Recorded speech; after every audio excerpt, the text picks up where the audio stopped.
Okay, so I've been back from the Cape Wrath Trail for about a week now, and everything's come back home safely. It's been cleaned and washed and sorted out. So this is a good time to go through my gear unpacking list, give you some comments and thoughts, and from my own reference as well for the future. What worked, what didn't work, and what I would change if I was going to do it again. Not that I am. So in no particular order, we're going to start off with the rucksack.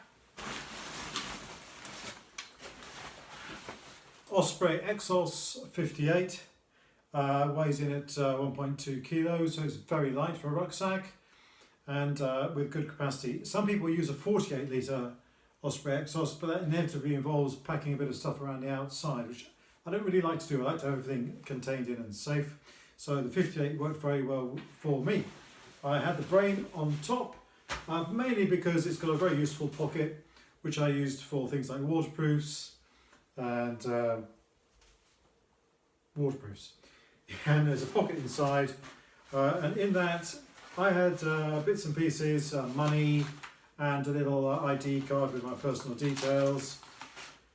So stuff that needs to be kept safe. On the outside of the back, in the it's got like a stretchy pocket at the back. I carried my Thermarest Z seat. So if ever I stopped for a breather or sit down or drink and some food, it was easily to hand there, and it kind of protected the outside of the pack as well. So excellent rucksack. I found it very comfortable all the time, but I did have to regularly cinch up the waist belt, and I found that the shoulder straps did creep a bit looser over time. So I've put, you probably won't see, markings, graduated markings on the straps, so it was easy for me to tell when both the shoulder straps were even if they crept. And I did use the chest strap a lot to make sure that was nice and tight to stop the rucksack slopping around a bit. Right, in the side pocket on my right, I had my water kit. So I changed this a bit in trail. I started off with a Sawyer Mini and bladder, which I never used, and so I got rid of that as a resupply point. I ended up with a Sealock Vecto 2 litre, which I really like because it's got a very wide opening. So if you're at a stream or a lake, it filled up in seconds. So really good and tough as well. And then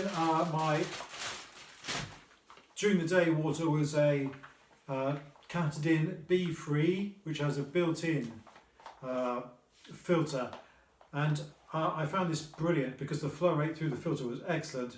So I would definitely recommend this to anybody, and I would use it again in a blink.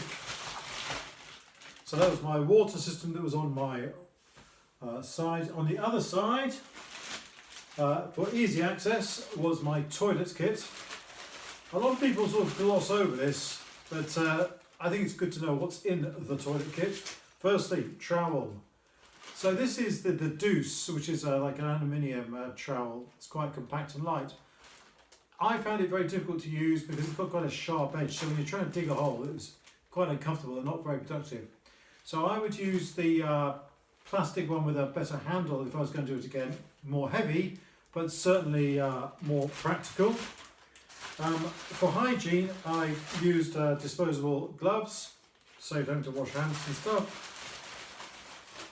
Toilet paper in a separate plastic bag. I did have an incident where it wetted out because of a hole in the bag, so toilet paper in its own bag to keep dry.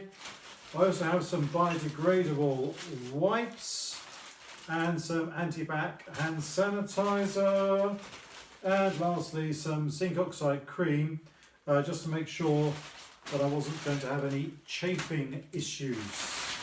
Enough said, I think. So that was the toilet bag that was in the other outside pocket. Now I used as well on the rucksack a chest pod, and I think several other vloggers used these, and I found it brilliant. I much preferred it to hip belt pockets. I know people on the version of the rucksack that I've got bemoan the lack of a hip belt pocket, but I find hip belt pockets quite small, and it's difficult to kind of see what's in them, especially when you've got a bit of a tummy or a baggy cagoule or something. So I liked this pod because I could fit the map in the back pocket, so it was right there close to hand, so that was brilliant. And inside the pod I have the kind of stuff that I need minute to minute while I'm walking, and I don't have to stop to get out of the pack. So my cap, mounted equipment, brilliant. It's got a folding peak, so it packs away nice and neatly. And I wore this a lot. If it was sunny, I'd wear it to keep the sun out of my eyes. If it was rainy, I'd wear it to keep the hood of the cagoule off my head. Very good. Also, because I use walking poles, I have these OR fingerless or sun gloves with a very nice comfortable palm. I wore them all the time. The one day I didn't, I found I got chafing around my thumb, so they definitely worked. And I think they probably kept my hands a bit warmer on the cold days as well. Very good. In here as well, haha, sunglasses. Was this tempting fate? These are cheap sunglasses from Amazon. Hi dudes. £5, and they were fine. And I did wear them a couple of days. We did have some sunshine, and I wanted to protect my eyes from fatigue. In the pod as well, compass. I never actually needed to use this, but it's the kind of thing where you're in that kind of territory you should have. I found that the OS app on my phone did the same job, but if that had failed, I would need this.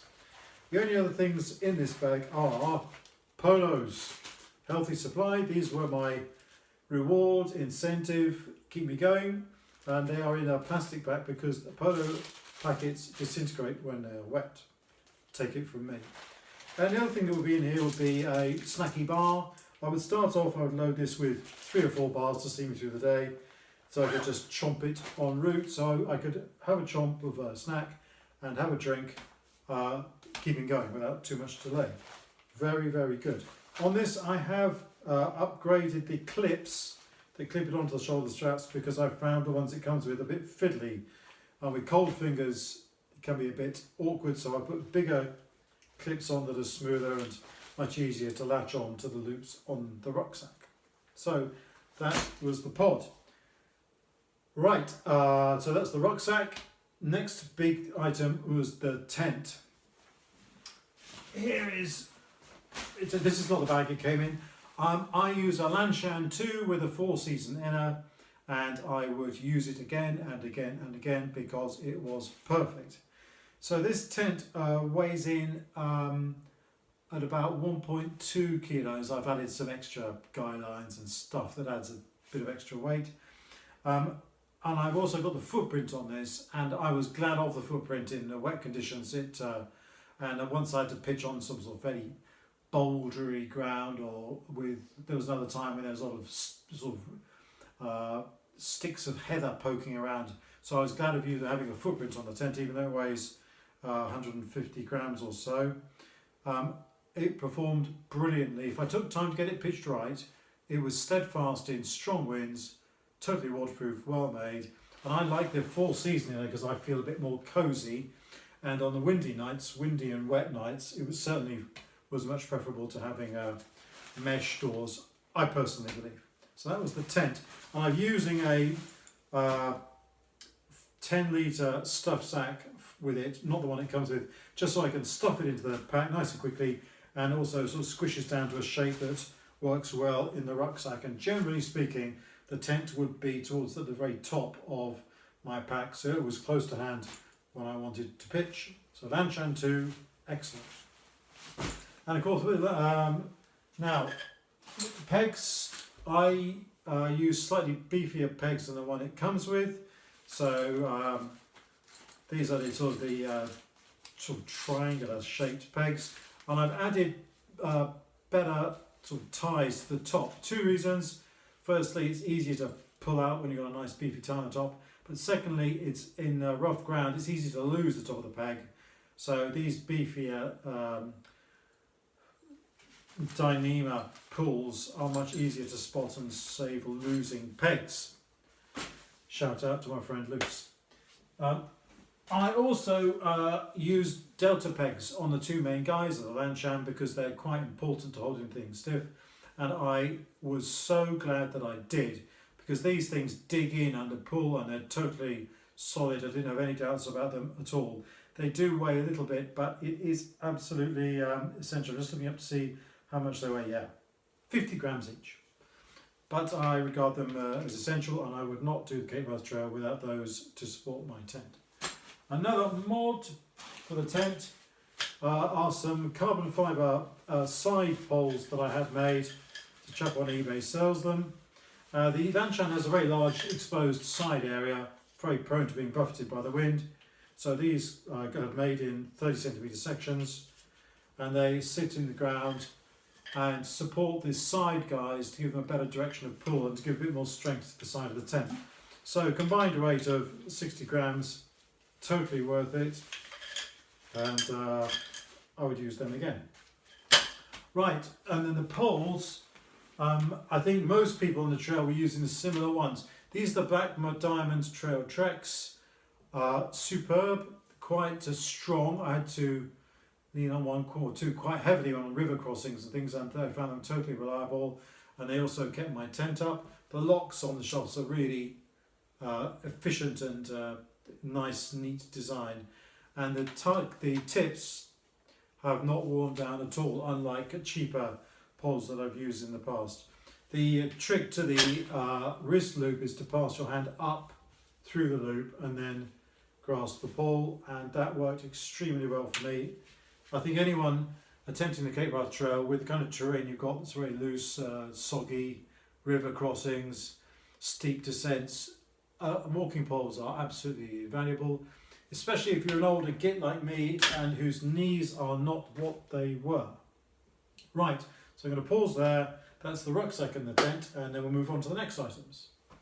Right, next up, in no particular order, is my electrics. Everything that I had got packed into its own stuff sack, waterproof stuff sack, and every stuff sack was a different colour, so I made it so it was easy for me to find what I wanted. This lime green one contained anything electrical and so forth. So, head torch, night core NU20, extremely light, variable beam, simple and effective, so very good quality. We'd use those again. I have a pair of cheap glasses from Tesco in a hard case, just for reading maps and stuff up close. This was the little bag that I kept my phone in, because my phone was always double bagged. After it got a bit damp on the first day I learnt my lesson, so my phone's always double bagged. Even when I was carrying it in the chest pod, or especially when I was carrying it in the chest pod. I picked up a little eye mask on the train on the way up, a freebie, and it was really useful at night time because the nights are quite light and the mornings, so I found it helped me to get a good sleep if I had that as well. Right, this was usually on the outside of the rucksack. This is my Spot 3 tracker.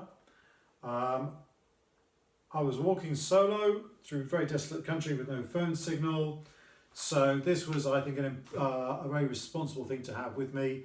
It's got an SOS beacon, so basically if you press that, hopefully a helicopter arrives pretty soon. But it also had a function I can send emails and texts with preset messages to loved ones.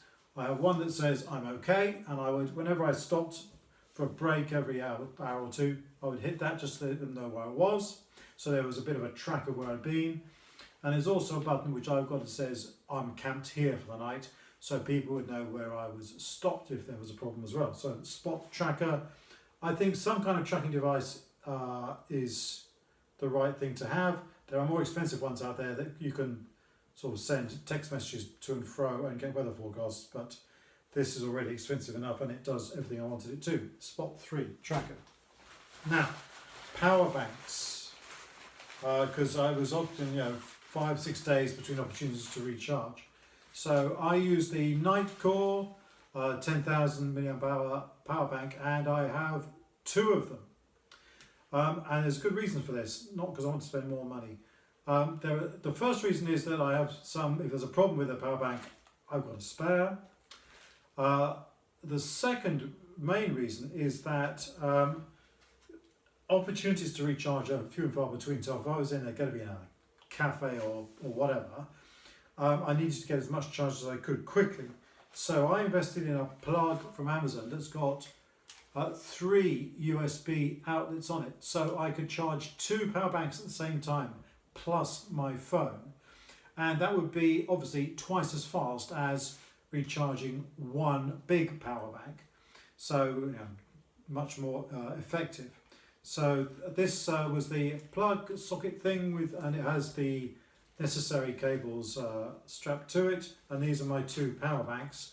But I found that I could have got away with just one, but there was a couple of times when I was glad to have a second one, because I like to listen to things like podcasts of a night or whatever. I have headphones for listening to podcasts or whatever. I have some earplugs in here if I don't want to listen to a podcast or whatever. And is there anything else? A spare microphone if it was a windy situation. So that's my electronics bag. The electrics came to, let me see, about, edit this out, Charles. I don't know how much they came to. I would say about 250 grams. Right, next up, this diddy little number is my spares and repairs bag. So this didn't really get used. Once I used it because it's got some nail scissors in it. But in here are everything I need for repairs. So spare guy lines and bits and pieces for the tent, tenacious tape patch, a sewing kit, spare earplugs, another sewing kit, and a little Swiss Army knife, credit card sized thing with nail scissors, nail file, knife and a pen. So all that, if I needed to repair something, chances are it was in there. Spare straps to go onto the gaiters, didn't need them. And also a spare charging cable for the phone and a spare lighter. Right, so that's the spares and repairs bag. Next up, orange wash and health and safety first aid. So health and safety first aid bag, I won't take it all out, but this has got in it a knee bandage, a normal bandage with a safety pin, plasters, bite relief cream, some Voltarol sort of pain killer, and medication which is paracetamol, Imodium, ibuprofen, and Gaviscon. I think, oh yes, and Compeed plasters. But the only thing I used after that was the painkillers, just if my joints were feeling a bit sore. The other things in this bag, the wash kits, are my travel towel, which I used a couple of times, wet or after I had a wash. More zinc oxide cream. I really don't want to have any chafing. Some antiperspirant deodorant. Because sun cream, now I made sure I put this on every day, even if it wasn't going to be sunny. I get a lot of wind burn on your face, which is not good. So I used that every day if I could do. I also tried to brush my teeth every day, toothbrush and toothpaste there, and some dental floss as well. So that's my sort of personal hygiene bag, towel, and first aid. Yeah, talking of things personal, this was perhaps my favourite thing of the trail, and this is my pee bottle, obviously marked with hazard tape. Because I had this, I didn't need to go out of the tent at all once I got nice and warm and comfortable until the next morning. And because it was rainy most nights, windy, cold and horrible outside, I was extremely grateful of the pee bottle. Those who know. If you haven't tried a pee bottle, recommended. Ladies, I know it's not quite so easy, but it is certainly a good thing, especially in the winter if you're in a long overnight camp. Right, I'm going to get on to food and cooking now. Okay, so this was my pot, and I used a Tokes 650ml pot. Now gas, people use varying amounts of gas. I use these 230 grams, and this one's about a third full still. So if I was doing it again, I'd start off with one of these and I'd have another one waiting for me to resupply. You probably could get away with less gas, but it's one of those morale things that I think hot drink, hot food is important, so I would rather have more gas with me than less, even though it weighs a bit more. The stove I was using was a Soto Windmaster. This is recommended to me by my friend Lewis. Extremely light, tiny, quiet and efficient. So yeah, there it is in all its glory. Very nice simmer control. I was really just boiling water for hot drinks and for food, but it did it very quickly and efficiently. Recommended, certainly worth the money. Not that expensive really. I used, excuse the rustling, this Sea Summit collapsible mug for my hot drinks, coffee in the morning, and OXO cubes dissolved in water at night. So that's my mug. Fairly standard stuff there. Long-handled titanium spoon for reaching into dehydrated food packets. Then I have my own homemade little insulated caddy to keep the dehydrated food warm whilst it was rehydrating. In this bag as well, I've got a sponge, towel, and hand sanitizer, which I always put on when I was preparing food or drink. Spare lighter in case the stove pizza igniter didn't want to play, and a little sponge, which I use often just to stop the stove from rattling in the pot. So these are my drinks. This is OXO cubes in here, coffee granules, and some sachets of dehydrated milk powder. So that was my cooking stuff, eating and drinking stuff, all in one bag, all in one place in the tent. As for food, I certainly packed and sent more food than I needed to. I was overcautious on the number of calories I used. I expected to use 3,000 calories a day. I don't think I did. I was quite hungry from time to time, but I always felt at the end of the day like I had enough to eat. So, and I certainly took too many snacks as well. And all this food is the heavy stuff, you know, when you resupply. You're adding on an extra 3 or 4 kilos at least of dehydrated meals. Anyway, this is my food bag, bright yellow, easy to spot. And how did that get in there? Right, things like these expedition foods, and this is a porridge breakfast. What I tried to do was to mark on the outside of the pack in big letters how much water should be added to it. But here's another lesson. Do not believe what they tell you about how much water is needed to rehydrate this. This packet tells you 250 millilitres, and I know for a fact that it would be at least 350 millilitres to achieve a nice consistency of this and make sure it was all properly rehydrated. So I now ignore what they say in the packet and use my own instinct and add boiling water, just being on the safe side. So be careful, that's what they tell you. I did have problems on the trail at one point because of that. Right, so this is all my food would go into this and in the pack. I also had a snacks bag. This is my snacks bag, which had basically oat-based high-energy snacks. I started off with very virtuously, but I found when I came to stores that I yearned for treats and morale boosters and basically chocolate.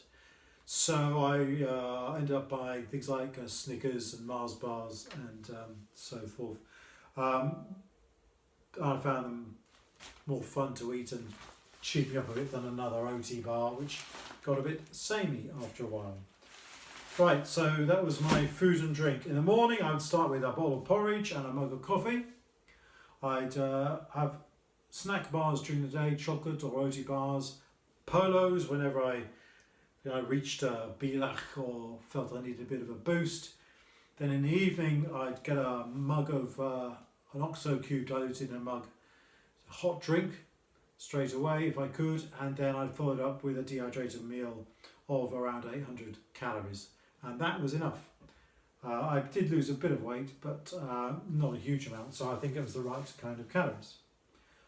Okay, so that's my electronics and personal hygiene and food. Next up will be clothing. Okay, clothing for the Cape Wrath Trail. Now, I should start off by saying that the weather that I experienced this May was pretty bad. We had rain pretty much every day apart from the last day.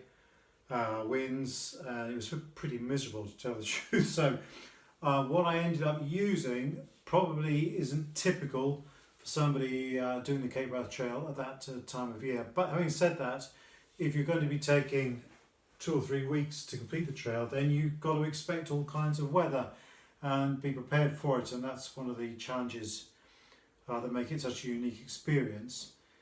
So anyway, let's start off with what I would wear during the day most days. I'm going to start off with the most important thing, footwear. Now, we could go on at length about this, and I'm sure people will. I wore these Ultra Lone Peaks. These are the Lone Peak 5. I know what size I am with Ultras. I've been using them for a long time, so I tend to lurk on eBay and pick them up for less than the retail. So these I managed to get for about £50. So trail runners versus boots is a very current debate, and a lot depends on the kind of mileage you're doing. These weigh 300 grams each, which is incredibly light. I supplement them with a stone guard underneath the insole, and the stone guard is basically a sheet of quite hard plastic basically, and that was invaluable because this has got a lovely thick soft sole, but a lot of the trail involves hard rocky ground with sharp stones and rocks, which can sort of dig into your feet and bruise your feet. So the stone guard made a big difference. But I found these to be exceptionally good, because I'm absolutely convinced that the light weight helped my stamina on the trail and prevented the kind of fatigue that I would have had if I'd have been carrying and using heavier boots. Now, they're not at all waterproof, they don't pretend to be, and so if we got to a boggy or a waterlogged section or a stream crossing, then you just plough through it with these, except you're going to get wet. But if you wear a good pair of socks with them, these are darn tough merino wool socks, extremely comfortable, and I found that even when my feet got absolutely saturated with stream crossing in cold water, within moments the feet would be warm. These socks were warm even when wet. They never really dried out fully, but they didn't really need to, because my feet didn't feel cold. So I would do the same thing again. I would use trail runners. There are other makes available, Hokers, and I think Salomon do some as well. I particularly like the Ultras because they've got a wide toe box which suits my foot shape. But when you're walking across a slope, then the space around the foot can be a bit of a nuisance. But I would wear trail runners, and I would wear good quality merino wool socks.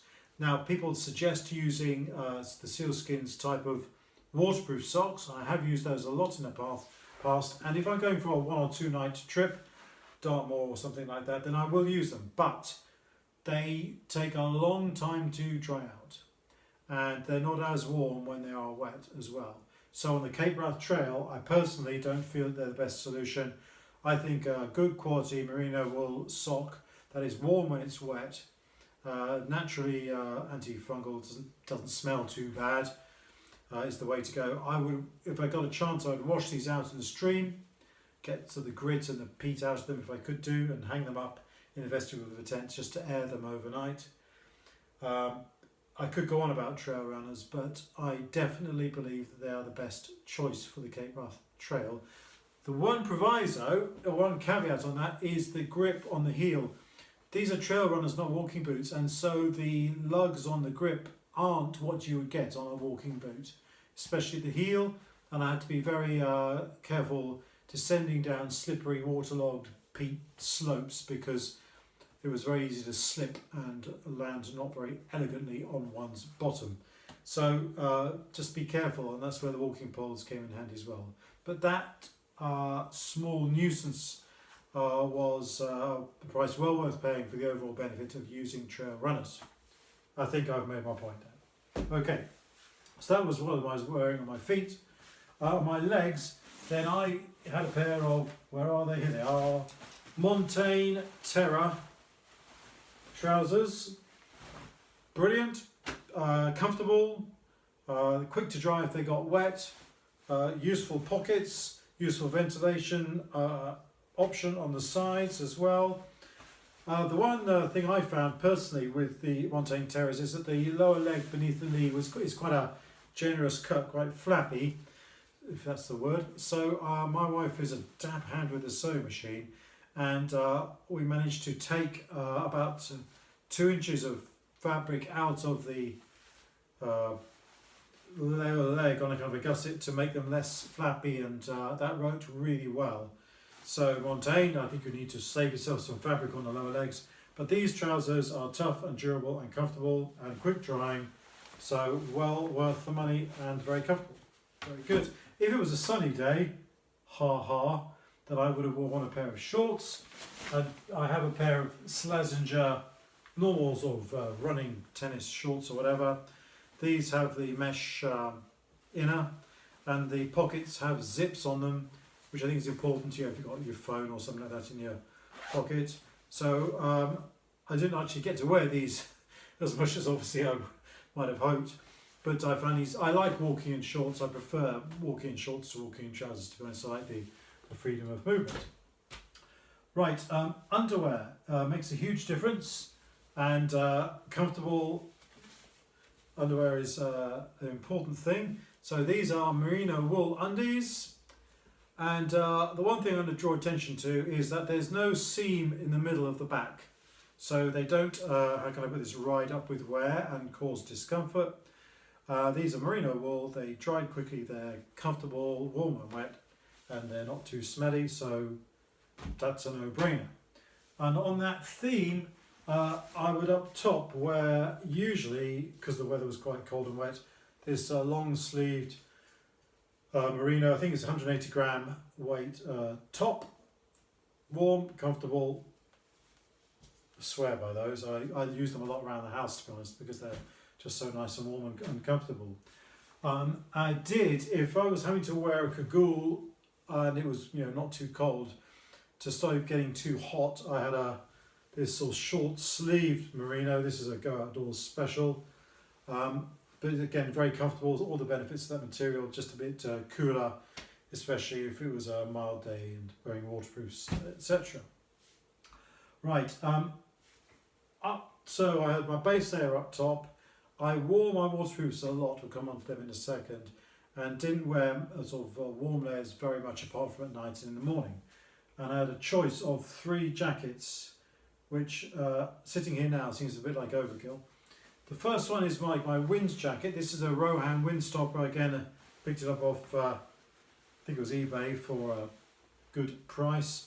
So this has got a DWR finish, and I selected it because it is lightweight, it is very breathable, and also nice and windproof. So usually on my training walks and on Dartmoor or whatever, I would wear this sort of wind jacket over my merino wool base layer, and that covers me for all kinds of conditions, and I find it very nice and light and comfortable. Unfortunately, because we had so much rain and horrible weather, I didn't get to wear this very much, so it didn't really get to see much of the trail and spent most of its time in the pack, which was a shame. My second jacket, which I wore I think on 2 days underneath the cagoule on top of my base layer, was this Berghaus fleece. There's nothing special about this at all. I think it actually came from Costco, but it's got nice zippy up pockets, and it's a nice sort of lightweight fleece. I wore it on the journey there and back as well, and that was good, first thing in the morning when you're warming up. So that was nice, about 300 or 400 grams though. And then, of course, if you're on the trail, you have to take a puffy, don't you? I mean, you have to take a puffy. This is my puffy. It's a mountain equipment, a Ret. I picked this up second hand for a nice price. Thank you, Gareth. And I love this. I absolutely love this. It's so light and so warm. It's beautiful. So what I would tend to do is use this in the evenings or the mornings. And what I tend to do was sort of put it in my sleeping bag to warm up before I wanted to wear it in the morning. In the evening when you're a bit chilly, put that on and you've warmed up in no time at all. It's very light and comfy. But I never wore this during the daytime. It's down and it wasn't really suitable for the kind of weather that we had, and it was never that cold. But in the evenings, for sure, I did this to help myself warm up. So good. That would always be with me on the walk by Mountain Equipment Puffy. I want to talk about night clothes now. We'll get onto the sleep system in a second. So I had a golden rule that I had my dry night clothes, i.e. clothes that I wore in the sleeping bag in the tent that never got worn on the trail, however tempting it was to keep them on in the morning and just carry on walking.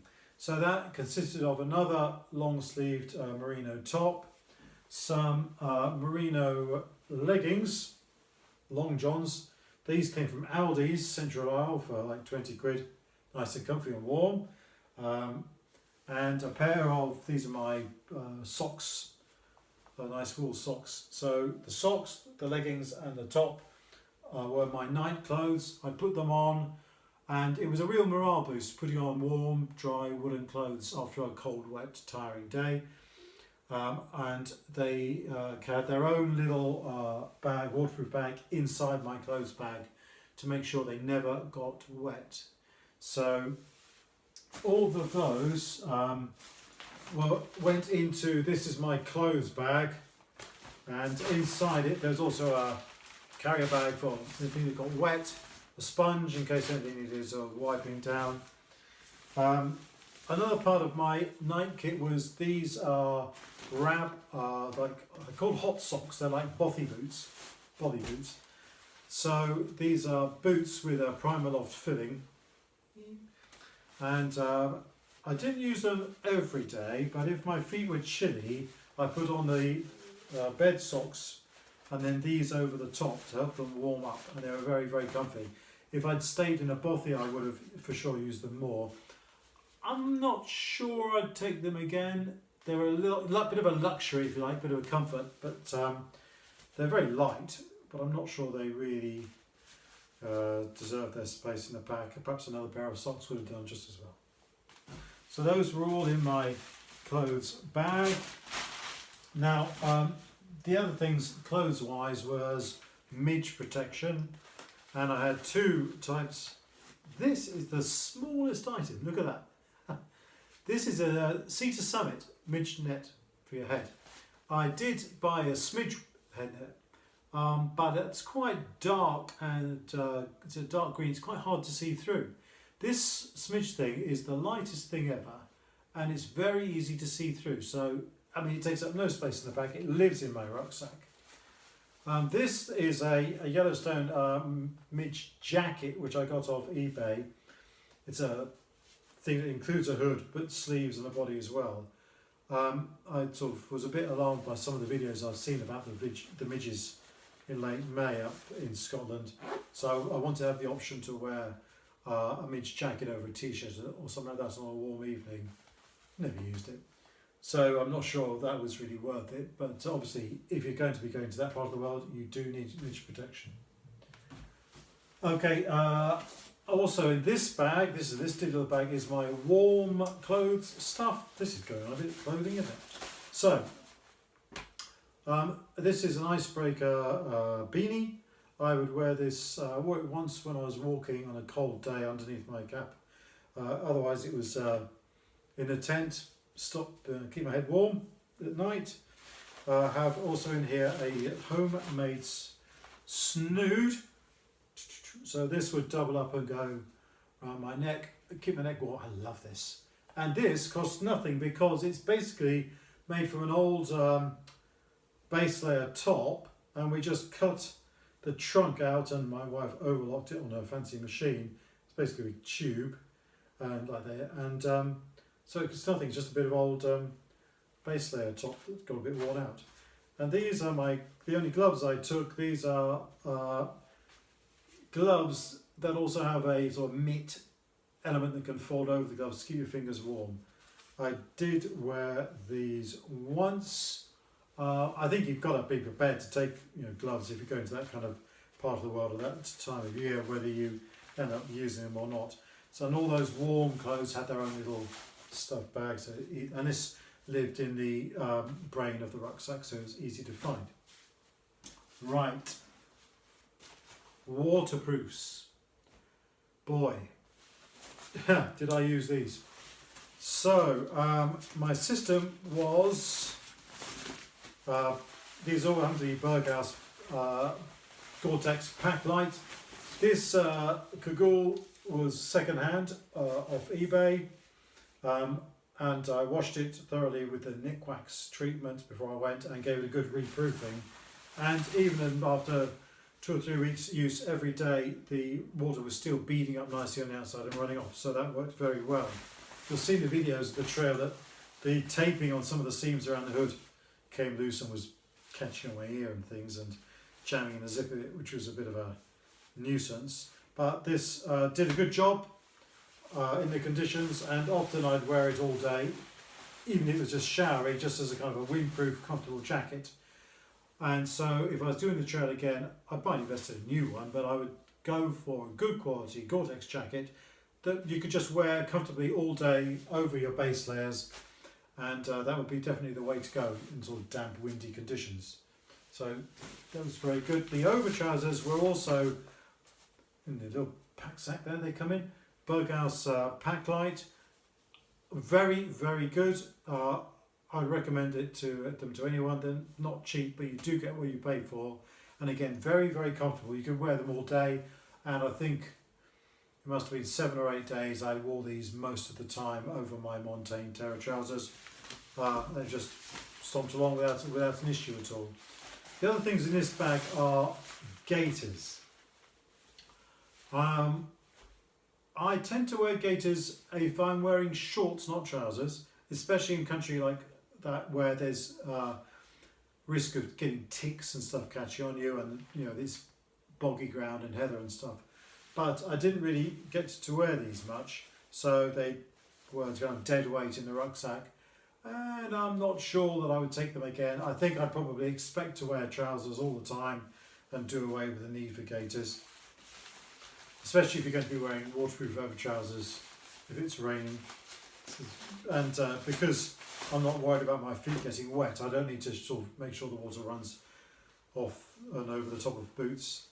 This little bitty packet is, these are my waterproof overknits, and these were brilliant. On wet, windy days, I hate having cold hands, and these are very thin. They're made from, I think it's Event, and so you can still use them with walking poles, and mitts are a very effective way of keeping your fingers warm, much more effective than normal gloves. So brilliant. I would definitely wear waterproof mitts, take waterproof mitts, keep your hands warm in the wet weather. So that, I also have my cap that lives in my chest pod, and the fingerless gloves I was using with the walking poles. So that was my clothing on the Cape Wrath Trail. Next thing, in last but not least, is the sleep system. Okay, so sleep system for the Cape Wrath Trail that I took.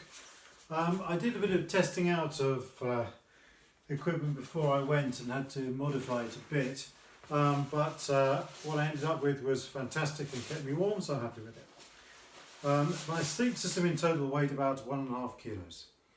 And basically half of that was my mat. This is a Thermarest Neo Air, and I went for the regular wide shape rather than the money shape.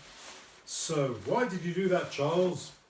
I'm a side sleeper, and so I find a rectangular shape works better for me than a mummy shape.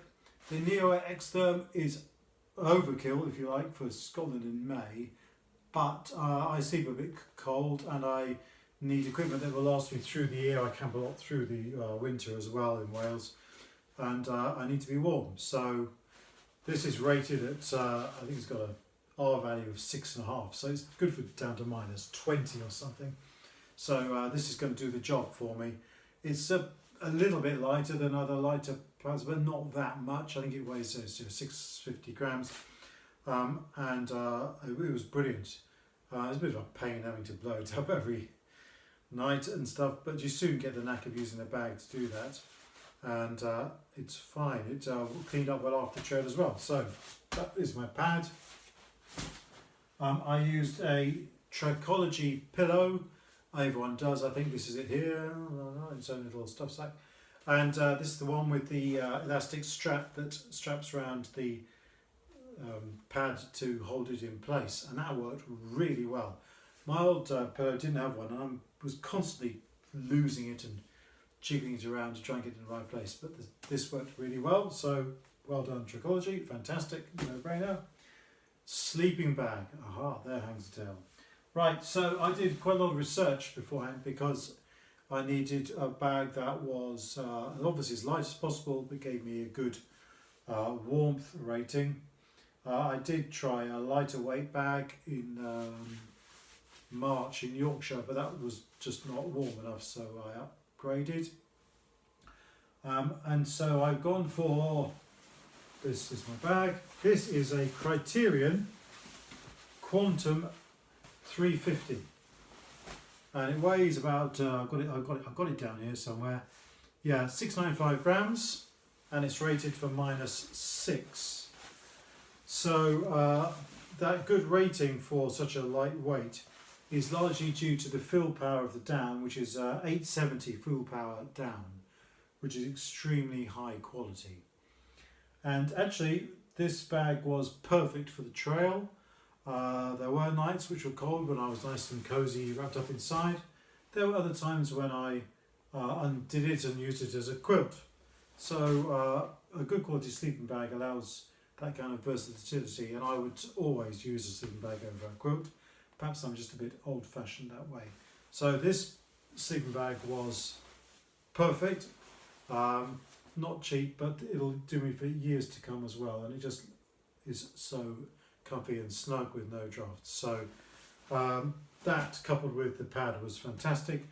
I used this Sea to Summit Event stuff sack to keep my sleeping bag in, and that was inside a rubble sack, just clear rubble sack, inside my rucksack, which in turn had a rucksack cover on it as well, because I was absolutely paranoid about my sleeping bag and my sort of night clothing being dry, because if they get damp, they're just not going to be warm, it's going to be miserable. And that worked really well. Okay, so that is the end of my kit review of the equipment I had on the Cape Earth Trail this year. And I'm absolutely no doubt that having the right kit made all the difference to the total experience. I met other people who are wearing and using different kit, and everyone has their own preferences, but I'm pretty sure that they were having a worse time of it than I was through their choice of whether it was a heavier tent, whether it was heavier walking boots, not using walking poles, etc, etc. So I'm pretty pleased. What would I do differently? I would take less food and less snacks. They're heavy, and I didn't end up eating nearly as much as I thought I was going to. I'd probably invest in a new cagoule before I did it again, because I think one's probably seen the best of its days. I wouldn't worry too much about the bothy boots because I didn't tend to wear them, and that's about the only things that I wouldn't do. I'd perhaps go for a better poo trowel, because that juice one is a bit of a nuisance to use. But that aside, I can honestly say that, let me see, the midge jacket, everything else I used at some point or would not leave home without. Okay, I didn't use the first aid kit, but you've got to take it with you. I didn't use the compass, but you've got to have a compass. So there was nothing apart from those that I didn't use, and I felt I was safely well equipped for the entire trail, and it made the experience that much more enjoyable. The Harvey maps were brilliant, they're waterproof. For navigation I used the OS app mostly. That now has a track and activity function on it, so as well as knowing exactly where I was, I could also keep a record of how many miles I'd walked and elevation and that kind of thing as well, which is a nice thing to have too. I've used the OS Locate once, but it was kind of duplication of what's on the OS mapping app anyway. Generally speaking though, I've just used the Harvey map. It's waterproof, it was in my pod, and I just checked where I was, and occasionally take a bearing with the phone. There are a couple of sections which you just had to walk across boggy ground, but just standard navigation really. And that's that. The final thing I want to say is that having, this is all material stuff, equipment and money. The people who supported me on this expedition made it all worthwhile as well. And there's two people in particular. Firstly, my wife, who, despite her initial doubts or whatever, went along with it and encouraged me and made sure that she was right behind me with getting the training done. And she bought me bits and pieces for Christmas and birthday that I wanted to help me trail more comfortable without too much grumbling, and was a real moral support, even though walking and camping totally isn't her thing. She was behind me, so that meant the world. And secondly, my mate Richard, who was an absolute star, who volunteered unasked. He came up with his camper van and resupplied a couple of times. I spent a rest day in his company at Ullapool, and he met me at the end and brought me back to civilization, which was above and beyond. So it really just made the end of the trip that much more enjoyable. So thanks, Richard. You're a total star and a hero, and you made all the difference. Okay, and that's that.